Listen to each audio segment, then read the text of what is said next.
compensa, ¿no? O sea, no. Si mantienes más o menos la cabeza quieta, con eso está bien el plano. Bueno, tampoco te creas tú que voy muy bien de iluminación, pero porque si me ilumino más parezco al hombre de Cromañón, yo que sí que parezco. Bueno, pues vamos a darle a la grabación, al play de sonido. A ver, háblame, Hola, Antonio. probando. 1, 2, Perfecto. 3, 4, 4. Vale, perfecto. Vale. Bueno, amigos, estamos aquí con José Antonio Gámez y estamos de nuevo para hablar de, pues del recurrente tema de los dinosaurios. ¿Y por qué digo recurrente? Pues porque prácticamente el tema de los dinosaurios es un tema que nos está persiguiendo de forma casi continua, ¿no? Porque, pues tenemos la desgracia. Tenemos la desgracia de que el éxito ha aplastado al resto de la paleontología. José Antonio, ¿te parece que esa reflexión puede ser correcta? Hola, muy buenas. Hola. Bueno, pues sí, es correcta. Más teniendo en cuenta el alto tonelaje que podían alcanzar estos bichos, ¿no? Estamos realmente aplastados por ellos. Aunque no hay que olvidar que el dinosaurio más pequeño era poco más grande que un pollo. ¿Cómo has dicho? Que el dinosaurio más pequeño era poco más grande que un pollo. Pues ya, pero han existido tan pequeños. Sí, hay unas formas en el Jurásico, unos dinosaurios terópodos, es decir, carnívoros, es decir, antecesores de las aves, Sí. según los últimos datos, que sí, eran pues como pollos correteando por ahí por el campo. Una de las cuestiones que siempre me han llamado la atención es cómo podían convivir formas tan enormes con formas tan pequeñas. Es decir, ¿cómo podía ser la convivencia? Porque uno siempre acaba pensando, por ejemplo, en el elefante, ¿no? Es decir, yo lo máximo que he conocido en mi vida ha sido un elefante grande. Y el peligro que tienen siempre las crías de morir aplastadas, ¿no? Y Sí. claro, sin embargo, en esos momentos paleontológicos de la vida dinosaurica, pues el morir aplastado tenía que ser algo cotidiano y muy corriente, porque semejantes formas conviviendo con otras más pequeñas, ¿cómo podía darse esa convivencia? Bueno, sin duda esto se tenía que dar, el aplastamiento. Sin embargo, la muerte por aplastamiento de padres o de compas de los padres, el riesgo es mucho mayor en mamíferos que en reptiles, por la sencilla razón de que entre los reptiles no existe el cuidado de la prole. De manera que Ajá. cuando las crías nacen del huevo, pues normalmente se valen por sí mismas y ya empiezan a corretear o reptar por ahí. De manera que, bueno, pues no hay esa concentración que hay, por ejemplo, en un nido o en un cubículo de mamíferos, donde sí que es Ajá. cierto que el peligro de aplastamiento existe.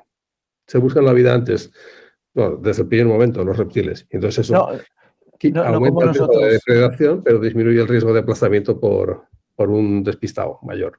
Voy a hacer un chiste malo. Hoy en día, pues lo que dicen los padres, ¿no? Que hasta los 30 nadie se va. Pero bueno, yo creo que no me fui nunca de casa, o sea que he sido en eso una rara avis. Bueno, vamos El al ser humano es tema. un poco especial. Vamos al tema. ¿Realmente el mundo dinosaurico ha acabado con la paleontología, José Antonio? Bueno, no ha acabado con ella, al contrario, le ha dado un buen estirón, ¿no? Le ha dado una proyección que no tenía hasta que al señor Spielberg se le ocurrió la idea de hacer una película sobre dinosaurios, ¿no? Yo creo que ese fue el pistoletazo de salida para la divulgación de la paleontología con letras mayúsculas. Pero es cierto que la popularización excesiva de algo hace ensombrecer el resto de cosas que acompañan a ese algo. Y en el caso de la paleontología, los dinosaurios pues se lo comen todo, prácticamente todo. Hay otro punto importante de divulgación y de popularización en la paleontología, que es la paleontología humana, aunque en este caso la razón es obvia, ¿no? Es debido a nuestro enorme ego.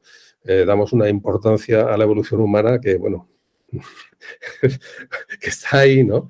No hay más que ver, pues, no sé, en Burgos, un lugar donde, bueno, la paleontología era inexistente hasta los años primeros 70, hasta que Emiliano de Aguirre puso en marcha el equipo de excavación allí. Pues bueno, de ahí hemos pasado a tener pues, un museo de evolución humana, un instituto investigando todos los grupos relacionados y técnicas de datación, en fin, un montón de dinero invertido en algo que realmente la única peculiaridad de interés que yo le veo es que son nuestros ancestros, nada más. O sea, yo como persona no le doy gran importancia a eso, pero por lo visto la mayoría de nuestros congéneres sí. Bueno, hay que aceptarlo, es humano, ¿no? El ego es algo muy humano, probablemente es lo más pernicioso que tenemos, pero bueno, es motor de cosas como estas. No le voy a quitar valor. Paleontología humana y paleontología de dinosaurios son los grandes tirones que tiene la paleontología de cara a la sociedad. Y lo que deberíamos hacer el resto de los especialistas de estos grupos, de los cuales me incluyo, es aprovechar esto para dar a conocer cosas que realmente tienen mucho que decir y de gran importancia para el futuro de nuestro mundo civilizado. Uh-huh. Bueno, pues llevando a esa reflexión, vemos que en muchas ocasiones, dentro de los ámbitos escolares y formativos, hasta el bachillerato, no existe una potenciación de lo que sería el amor o el conocimiento cultural de lo que supone el hecho evolutivo o el hecho paleontológico. Y es curioso cómo podemos ir en familia a ver Jurassic Park 4, si existiera, y sin embargo dentro del aula, dentro del ámbito escolar o dentro del ámbito de los institutos, no se aprovecha esos tirones para incorporar otras disciplinas paleontológicas diferentes, por ejemplo, por citar los trilobites, ¿no? El mundo de los trilobites, que todos los que hemos estudiado geología pues entendemos y hemos visto en el mundo de los trilobites como un mundo fantástico, ¿no? Porque habla muchísimo de un ambiente que está mucho más remoto que el propio de los dinosaurios. ¿Por qué crees que no existe esa difusión más allá del mundo cinematográfico dentro del aula y dentro de lo que sería la formación de los escolares? Bueno, hay varios aspectos, ¿no? En primer lugar, si uno quiere hacerse un hueco actualmente en la gran divulgación paleontológica, tiene que competir con esos dos monstruos que son la paleontología humana y la paleontología de dinosaurios. Por lo tanto, tienes que invertir muchos recursos en tiempo y también en dinero. Y bueno, cuando vas al dinero, pues te encuentras con que proyectos fuera de estos campos realmente están muy poco financiados. Y a partir del año 2008, muchísimo menos. De manera que hoy día conseguir un proyecto... ¿Por qué desde el 2008?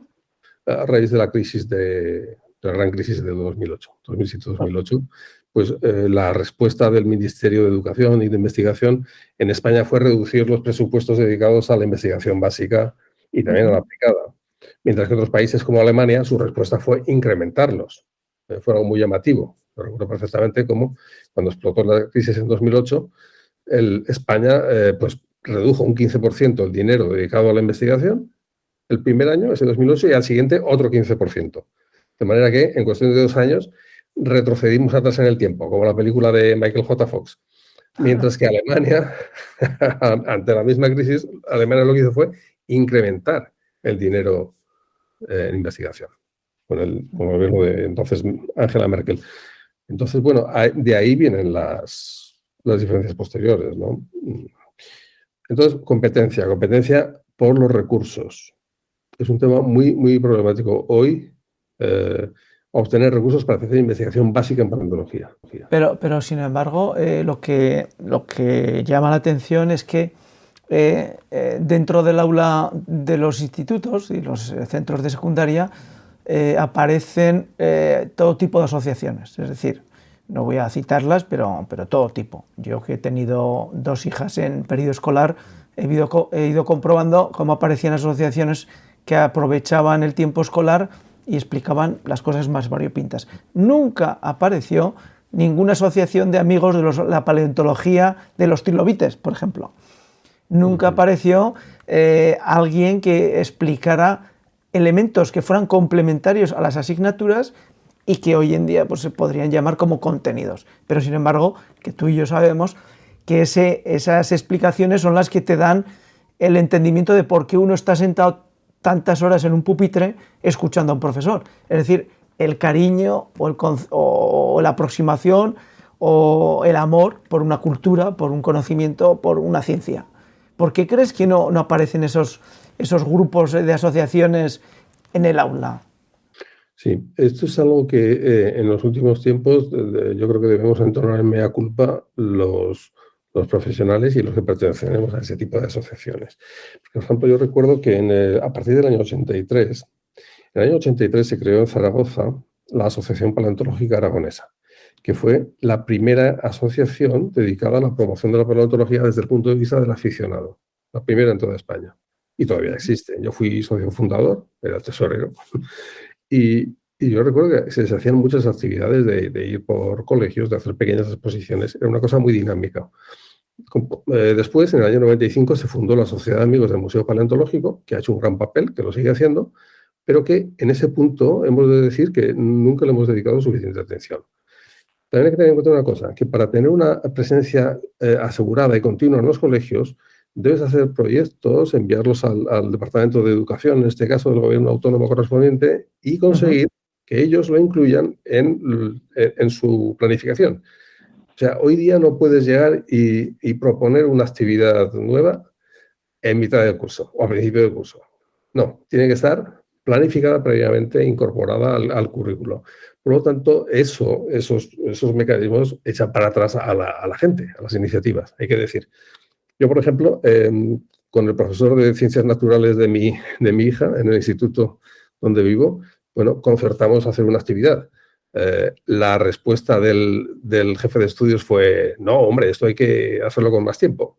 Bueno, lo propusimos en octubre y entre unas cosas y otras aún no se ha podido hacer. Yo espero que antes del final del curso lo podamos hacer. Es un ejemplo, ¿no? Un pequeño ejemplo. Pero bueno, yo siempre digo que es papel de la sociedad civil el autoorganizarse y el luchar por las cosas. De manera que si no se está dando algo que los chicos necesitan o que valorarían, es por nuestra culpa. O sea, en primer lugar, no me quiero quitar la culpa de nada. Otra cosa, otra rama y muy importante, otro aspecto de la cuestión, es que en el plan de estudio actual, la presencia de la geología en general y de la paleontología en particular es mínima y tendiendo a cero. Es sorprendente cómo una ciencia tan importante para entender el mundo y para gestionar el medio físico está prácticamente, o sea, en pocos años va a estar ausente del currículo de la educación primaria y secundaria. Es una aberración, en mi opinión. ¿Podrías hacer un inciso corto? ¿Por qué es importante para gestionar el mundo físico que hoy nos compete? Es decir, ¿por qué la geología tiene un paralelismo en lo que estamos actuando? Tiene, por todos los lados donde vivimos. Por ejemplo, todos vivimos en una casa. Para hacer una casa debemos asegurarnos de algo básico, ¿verdad? Que la casa no se hunda. Por lo tanto, necesitamos saber las propiedades físicas del suelo, del terreno donde vamos a hacer la casa. Por ejemplo, en nuestra tierra, estamos en Zaragoza, en todo alrededor tenemos un problema gravísimo con la disolución de los limos que contienen yeso, que producen unas dolinas, unas cavidades subterráneas enormes, que se pueden tragar cualquier cosa que se haya construido encima. No solo eso, colapsos en los taludes, deslizamientos. Es una zona de alto riesgo geológico. Y que, bueno, si no lo tenemos en cuenta, si no lo estudiamos y, sobre todo, si no creamos una cierta conciencia general del peligro en que se vive, pues no hacemos nada. Por ejemplo, recordemos las viviendas que se hundieron en Calatayud hace unos pocos años, o antes en Zaragoza, en la zona de Valdefierro, creo recordar, o era Miralbueno. Bueno, yo como particular, como tengo algo de conocimiento, antes de comprar mi casa, pues yo miro el terreno, me informo un poco y no me la compro en cualquier lado. Bien, si hubiera una cierta concienciación general, la gente podría exigir una cierta seguridad que hoy día no se exige. Y, por ejemplo, pues no compraríamos una casa al lado de un escarpe que, si lo miras un poquito alrededor, ves que está lleno de bloques caídos y que cualquier día puede caerte un bloque y hundirte la casa. Entonces, algo tan básico como donde vivimos, necesitamos tener un cierto conocimiento geológico. O donde hacemos la expansión de una ciudad. O sea, un desarrollo urbanístico sin tener en cuenta los tipos de suelo, pues es también una aberración. Porque todo lo que se ahorra en conocimiento actual se va a pagar en problemas futuros, en solucionar problemas futuros. Y si no, de nuevo volvemos a las casas esas de Valdefierro. El Ayuntamiento de Zaragoza en su día dio los permisos para la construcción, dio todo el visto bueno, las empresas lo construyeron, pero nadie había tenido suficiente cuidado en prever esos riesgos. Después la gente se queda sin casa, ¿y a quién reclama? Evidentemente al ayuntamiento, que es el que dio el permiso. Pero ahí te chocas con un muro que dudo yo que esos damnificados hayan sacado algo. Por ir más allá, cuando tú haces una carretera, pues hay afecciones a temas que hoy día en las sociedades avanzadas se tienen en cuenta, como es el patrimonio paleontológico. Entonces, antes de hacerlo, pues hay que ver si te vas a cargar algo que tiene realmente un valor y conviene preservar o al menos documentar. Hay múltiples aspectos, ya sin entrar en el tema de la contaminación, que es, por supuesto, todo el tema de aguas subterráneas, las afecciones que pueden tener derivadas de usos agrícolas, industriales, urbanos. Por ejemplo, hace poco, un colega mío, rumano, un geólogo que vive en Nueva York, me compartió conmigo una serie de informaciones en el estado de Maine. Bueno, los problemas que hay allí con granjas de ganado, que es el principal negocio, la industria láctea de la región, son tremendos, porque en su día industrias próximas vertieron residuos que, bueno, pues uno más, ¿no? Esos residuos resultaron ser altamente cancerígenos, no se conocía en su día, pero no hubo una previsión. Y hablamos de Estados Unidos, que tiene una cultura geológica pues la más avanzada del mundo, un servicio geológico muy capaz y muy previsor. Bueno, pues el resultado es que decenas de granjas, miles de hectáreas en la región, tienen dos opciones. Una, vender leche contaminada, sabiéndolo, o cerrar las explotaciones. Y es un problema que está ocurriendo ahora mismo. Entonces, las afecciones, o sea, uno no vive independiente del sustrato físico, salvo que tengas una caballa en el árbol, y aún así, el árbol del cual te sustentas depende del suelo en el cual crece. Poder caer. Volviendo al tema paleontológico, durante pues finales del siglo XIX, fundamentalmente, y también citando pues, países notables como Francia, como Alemania o como Inglaterra, Reino Unido, pues desarrollaron la cultura museística, ¿de acuerdo? Y bueno, todos los que hemos tenido el privilegio, porque hoy es casi un privilegio, el viajar y haber conocido tierra, pues hemos paseado por muchos museos naturales, ¿vale? Y de historia natural, que son realmente una maravilla. ¿En qué medida crees que los museos naturales o los museos de historia natural están ayudando a hacer importante la paleontología, el hecho natural y el hecho de la historia natural, tal y como se ha concebido desde el final del siglo XIX? Tienen un papel absolutamente fundamental. Y la diferencia entre los países que cuentan con este tipo de instituciones en gran número y aquellos que cuentan con poquitos o ninguno, la diferencia en cuanto a la concienciación, al sentido de la realidad, de lo que decimos del medio físico y nuestra historia, que es clave para interpretar nuestro futuro, es enorme. La diferencia es enorme. No solo desde el siglo XIX, yo te diría que en el siglo XVIII tenemos ejemplos tan antiguos como pues, el gabinete de objetos curiosos que fundó Pedro el Grande, el zar de Rusia, en San Petersburgo, que dura hasta nuestros días, o en Frankfurt del Meno, en Alemania, el gran Wolfgang Goethe, el escritor, filósofo, él fundó una institución, la institución Senckenberg, que llega hasta nuestros días con varias ramas. La principal siempre ha sido el Museo Senckenberg de Historia Natural, que todavía se puede visitar en el centro de Frankfurt. Estos son dos ejemplos de motores del conocimiento y motores de la concienciación. Es lo que llaman los ingleses el awareness, el ser consciente del mundo donde vives. Bien, la paleontología. Estos museos paleontológicos, bueno, en general digamos de ciencias naturales, yo prefiero usar la palabra porque incluye no solo lo viejo, sino también lo nuevo. Al fin y al cabo, lo viejo no es más que un registro de lo nuevo, de lo que era nuevo en el pasado. Cumplen varios papeles. En primer lugar, el papel de salvaguardar colecciones no solo históricas, también las colecciones de investigación que se van acumulando conforme progresa el conocimiento científico.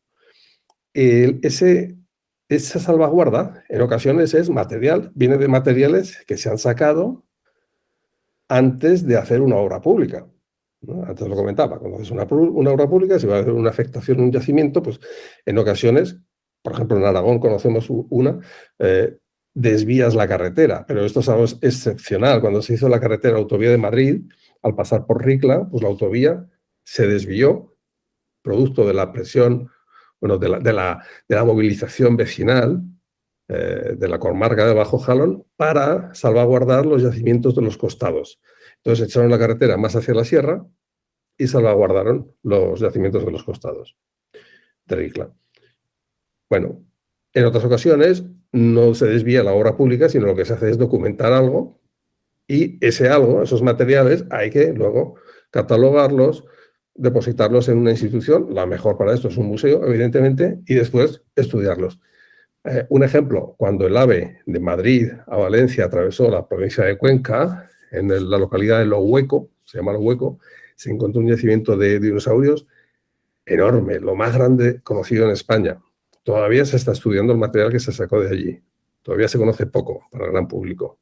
Salieron, bueno, decenas y decenas de cosas nuevas.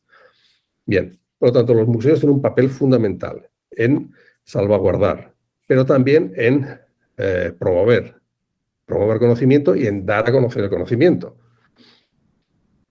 Claro, aquí entramos en una cuestión filosófica, y es que cuando alguien, en este caso, pues la sociedad, digamos, tus compañeros de sociedad, te proveen de fondos para que tú investigues, tú tienes el deber moral de devolver algo a la sociedad. Y ese algo es conocimiento. Por lo tanto, eso es un deber moral general inherente a todo científico, a toda actividad científica. De ese conocimiento pueden derivarse hechos como el conocimiento básico, lo que llamamos la ciencia básica, que nunca sabes cuándo va a tener una aplicación, pero que normalmente tarde o temprano la tiene. No olvidemos que la mayoría de los grandes avances se producen pues por casualidad, y sus aplicaciones se ven posteriormente a que han sido hallados. Lo vemos en el campo de la física, de la química y también de las ciencias naturales. Bien, y en otra parte están las ciencias aplicadas. Todas ellas, bajo todas ellas, es nuestra responsabilidad el darlas a conocer. Bien, en cuanto a la paleontología y en general la geología, tenemos una herramienta que el gran público no lo sabe, pero es extraordinariamente poderosa. ¿Por qué? Porque nos permite observar cuáles han sido los problemas ecológicos de este planeta en un registro amplísimo anterior a nosotros. Tan amplio como miles de millones de años. Y sabemos cómo responde el planeta ante cada perturbación que se le presenta, con bastante precisión. Bien, esto nos permite utilizar este conocimiento del pasado en vistas al futuro, de manera que nos permite prever cómo es previsible que responda el planeta ante una perturbación de un tipo determinado, químico, físico, etc. Bueno, este es actualmente nuestro gran potencial que se utiliza realmente poco, veo yo, realmente poco. Por ejemplo, todo el mundo habla del cambio climático. Bien, pero la ciencia que está detrás realmente se conoce todavía poco. Y yo tengo que decir una cosa. Observo en los últimos, al menos en la última década, que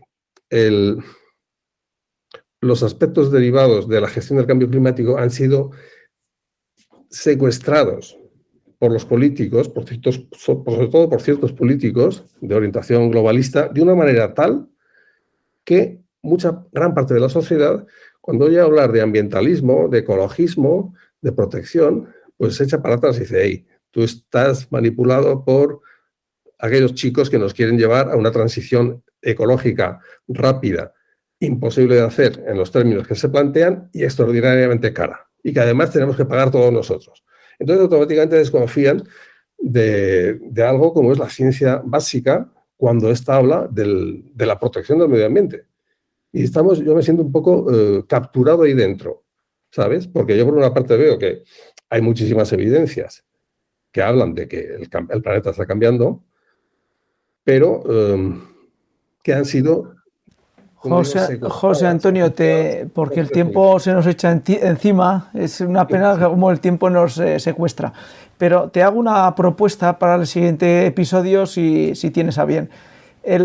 Me parecería interesante que dentro de tu disciplina cogieras un tiempo geológico en el que pudieras hacer un comparativo de evolución climática de ese momento, de los elementos que tú estudias, a los elementos que actualmente podemos llegar a comprobar y conocer en el mundo físico en el que nos movemos, para intentar entender exactamente el argumento que hoy nos has dado. ¿De acuerdo? Lo dejamos aquí. Intentaríamos trasladar ese conocimiento tuyo preciso al momento que tenemos ahora. Sí, porque al menos hay 2 episodios de la historia de la Tierra que están reproduciendo básicamente lo que vemos hoy. Perfecto, pues si te prestas a esa acción, encantados, porque yo creo que va a ser muy interesante. Y bueno, y lo dejamos aquí por hoy. Con José Antonio es una pena, pero en fin, bueno, el tiempo nos limita. José Antonio, muchas gracias por colaborar y por estar presente aquí en ONER Ediciones, aportando, bueno, devolviendo eso que dices tú, ¿no? El conocimiento que en una parte pues la sociedad te ha aportado para que consiguieras. Muchas gracias, José Antonio. Gracias a ti. Seguimos. Chao. Y a todos ustedes, gracias por seguir ONER Ediciones. Y ya ven, no hace falta ir muy lejos para tener personas que están cualificadas para hablarnos de cuestiones que la sociedad está permanentemente en debate y que es necesario ir poniendo un poquito de luz en cada una de ellas. Así pues, a la próxima con José Antonio Gámez, doctor en paleontología y que además es de la Tierra y buen amigo. Gracias, José Antonio. Chao. A ti.